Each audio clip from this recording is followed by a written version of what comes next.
लखनऊ में इतिहास ने एक बार फिर से अपने आप को दोहराया और खास करके जिस टीम में MS धोनी हो तो उस टीम को तो भाई इतिहास दोहराना मांगता ही है, क्योंकि MS धोनी जब पिछली बार 2024 में लखनऊ में आए थे तब भी वो तूफानी पारी खेलकर लखनऊ को बड़े अदब से हराया था। इस बार जब 2025 में लखनऊ में खेलने आए हैं तब भी लखनऊ को बड़े अदब से लखनऊ में हरा कर गए हैं। 19 ओवर 5 गेंद में CSK ने लखनऊ का 165 रन आसानी से चेज करके MS धोनी की कप्तानी में इस मैच को अपने नाम किया है और इसी जीत के साथ CSK को अपनी इस सीजन की दूसरी जीत मिल चुकी है। तो पहले बल्लेबाजी करते हुए लखनऊ ने 165 रन बनाए थे, जवाब में CSK ने 166 रन बनाकर इस मैच को आसानी से अपने नाम किया है।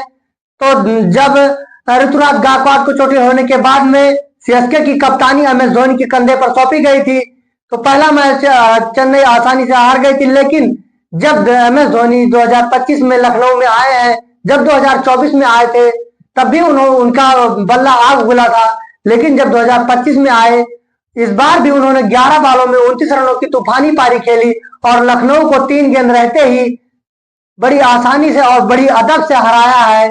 तो जब जब इतिहास में धोनी लखनऊ आए हैं इन 4 सालों में, तब तब लखनऊ को धोनी के, चाहे धोनी की कैप्टन हो चाहे ऋतुराज गायकवाड़ कैप्टन हो, लखनऊ हारी जरूर है।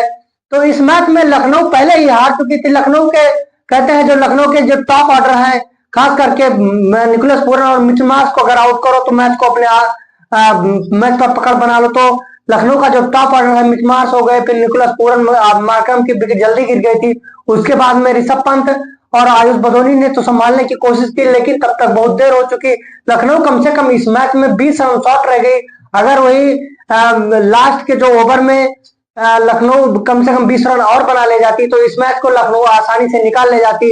फिर भी CSK उस मैच को 20 रन और ऊपर होता तो CSK इस मैच को नहीं जीत सकती थी, क्योंकि CSK की जो बैटिंग लाइनअप है वो एक बार फिर फ्लॉप दिखी। लेकिन भला हो, अगर हम कह सकते हैं तो शिवम दुबे का और MS धोनी का, जो कि लास्ट तक खड़े रहे और अपनी टीम को विजयी बनाकर गए।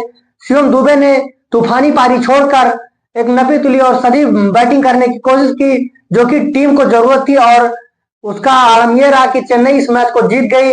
तो चेन्नई की भी विकेटें जल्दी गिर गई थी, लेकिन जो हाल लखनऊ सुपर जायंट्स का था, लखनऊ सुपर जायंट्स अपने पहले पावर प्ले में 6 ओवर में केवल 41 रन बनाई थी। लेकिन वहीं अगर हम बात करें चेन्नई सुपर किंग्स की, तो चेन्नई सुपर किंग्स ने अपने 6 ओवर में 60 रन बनाए थे, वहीं ये आगे थे। लेकिन एक समय में ये लगा था कि जब लखनऊ इनकी बैक टू बैक 3 विकेटें जल्दी निकाले गए थे, विजय शंकर की, फिर उसके बाद में सचिन रविंद्रा की विकेट गिरी, तो ये लगा कि लखनऊ इस मैच को पकड़ बना ली। लेकिन ऋषभ पंत की इस मैच में जो कप्तानी कही जा सकती है वो बिल्कुल आम कप्तानी कही जा सकती है, क्योंकि उनको रवि बिश्नोई और अगर हम बात करें राठी की, तो इन दोनों ने इतनी अच्छी बॉलिंग की।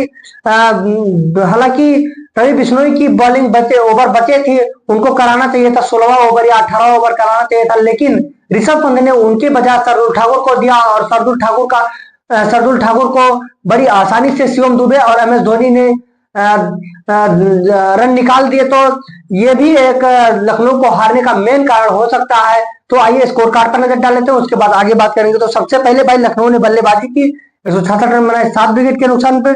लखनऊ की तरफ से एडन मार्करम 5 रन बनाकर आउट हुए। फिर उसके बाद में मिचेल मार्श जो कि 25 में 30 रन बनाए। फिर पूरन जो कि हाईएस्ट रन रेटर रहे पूरे टूर्नामेंट में, उन्होंने 8 रन बनाकर आउट हुए। पंत जो कि इससे पहले पंत का जो हाईएस्ट रन था वो केवल 21 रन था, उन्होंने इसको ब्रेक किया है और आगे निकले। उन्होंने 49 बालों में 63 रनों की कप्तानी वाली पारी खेली है और खड़े रहे, लखनऊ को संभाला। फिर उसके बाद में अगर हम बात करें, आयुष बदोनी 17 में 22 रन बनाकर आउट हुए। फिर अब्दुल समद है जो कि 11 में 20 रन बनाए। तो लखनऊ की तरफ से जो लखनऊ का टॉप ऑर्डर था वो पहले ही डगमगा गया। उसका आलमिया रहा कि लखनऊ 166 रन तक ही पहुंची। और अगर हम बात करें चेन्नई सुपर किंग्स की बॉलिंग पर, तो चेन्नई की तरफ से मतीसा पथराना को 2 विकेट मिले और रविंद्र जडेजा को 2 विकेट मिले और ये अहम विकेट रहे। फिर उसके बाद में खलील अहमद, अंशुल कंबोज को 1-1 विकेट मिला। तो उसके बाद में जो लखनऊ की तरफ से ये देखते हैं कि अगर हम बात करें चेन्नई सुपर किंग्स की बैटिंग की, तो चेन्नई की तरफ से भाई रसिक है जो कि 19 में 27 रनों की पारी खेली। फिर वहीं रचिन रविंद्रा जो कि 22 में 37 रनों की पारी खेली। इन दोनों ने पावर प्ले को तो बड़ी आसानी से जीता है, लेकिन उसके बाद में पावर प्ले मिडिल ओवर में इनकी विकेट निकलती चली गई। फिर उसके बाद में राहुल त्रिपाठी जो कि एक बार फिर निराशा उनके हाथ लगी, उन्होंने 9 रन बनाए। फिर उसके बाद रविंद्र जडेजा 7 रन बनाकर आउट हुए। शिवम दुबे लास्ट तक खड़े रहे, 37 में 43 रन बनाए। फिर विजय शंकर 9 रन बनाकर आउट हुए। फिर उसके बाद में MS धोनी ने 11 बॉलों में 26 रनों की पारी खेली, उन्होंने 4 चौके और 1 छक्के लगाए। अगर हम बात करें लखनऊ की तरफ से बॉलिंग में, तो लखनऊ की तरफ से भाई रवि बिश्नोई को 2 विकेट मिला। फिर उसके बाद में दिग्वेश राठी को 1 विकेट मिला, वहीं आवेश खान को 1 विकेट मिला और एडन मार्करम जो कि 1 विकेट मिला। लेकिन लखनऊ के जो अगर हम बात करें टॉप ऑर्डर के आउट होने के बाद में लखनऊ की कप्तानी भी आम कही जा सकती है और लखनऊ का जो बॉलिंग लाइनअप है वो कहीं ना कहीं कमजोर दिखा है। अगर मयंक यादव लखनऊ के टीम में होते तो उनकी जो बॉलिंग लाइनअप है वो स्ट्रेंथ कुछ ऊपर होती।